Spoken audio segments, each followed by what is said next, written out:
अगर कोई इंसान हद से ज्यादा मोटा है तो उसकी बॉडी में 32% या उससे भी ज्यादा फैट हो सकता है। लेकिन एक आम इंसान, चाहे वो जिम जाता हो या फिर वो एथलीट हो, उसकी बॉडी में तब भी 15 से 25% तक फैट होता ही है।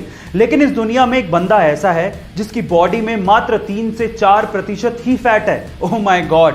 And let me tell you guys, 3 से 4% फैट होना ये कोई छोटी बात नहीं है। और जिसकी बॉडी में फैट बहुत ज्यादा कम होता है उसके कट्स बड़े अच्छे दिखते हैं और इसी वजह से उन्हें वर्ल्ड्स मोस्ट श्रीडेड मैन कहा जाता है। उनका नाम है हेलमेट स्ट्रीबल, जो कि 47 साल के हैं और वो एक वर्ल्ड चैंपियन बॉडी बिल्डर और फिटनेस मॉडल हैं। गाइस, आपको इनके बारे में जान के कैसा लगा कमेंट सेक्शन में जरूर लिखेगा और ऐसे अमेजिंग वीडियोस के लिए शेयर, सब्सक्राइब एंड लाइक। मिलता है अगली वीडियो में।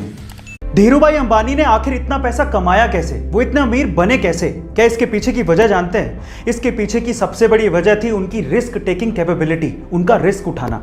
चलिए मैं आपको इसका एक एग्जांपल देता हूं। उस टाइम पे इंडिया में पॉलिस्टर के कपड़ों की डिमांड बहुत ज्यादा थी, तो धीरूभाई अंबानी ने इस डिमांड को देखते हुए अपना पॉलिस्टर का व्यापार शुरू किया।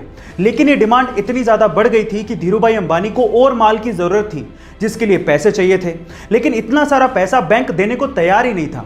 इस वजह से धीरूभाई अंबानी गए सीधे लोगों के पास और उन्हें कहा कि आप लोग मेरे बिजनेस में पैसा लगाइए। अगर नुकसान हुआ तो वो मेरा, लेकिन अगर फायदा हुआ तो वो सबका होगा। इस तरह से रिस्क उठाकर धीरूभाई अंबानी ने बहुत पैसा कमाया और यही उनकी सबसे बड़ी वजह थी। गाइस, आपका धीरूभाई अंबानी की रिस्क टेकिंग कैपेबिलिटी के बारे में क्या ख्याल है? कमेंट सेक्शन में जरूर लिखेगा और ऐसे अमेजिंग वीडियोस के लिए शेयर, सब्सक्राइब एंड लाइक। मिलते हैं अगली वीडियो में। लाइफ टाइम फ्री पासेस का सिस्टम आपने सिर्फ ट्रेन या बसेस के लिए ही सुना होगा, लेकिन क्या आपने कभी कोई ऐसा सिस्टम किसी फ्लाइट के लिए सुना है? जी हाँ गाइस, ऐसा भी हो चुका है। 1981 में एक अमेरिकन एयरलाइंस ने लाइफ टाइम पासेस का सिस्टम निकाला था, जिसे वो गोल्डन पास कहते थे।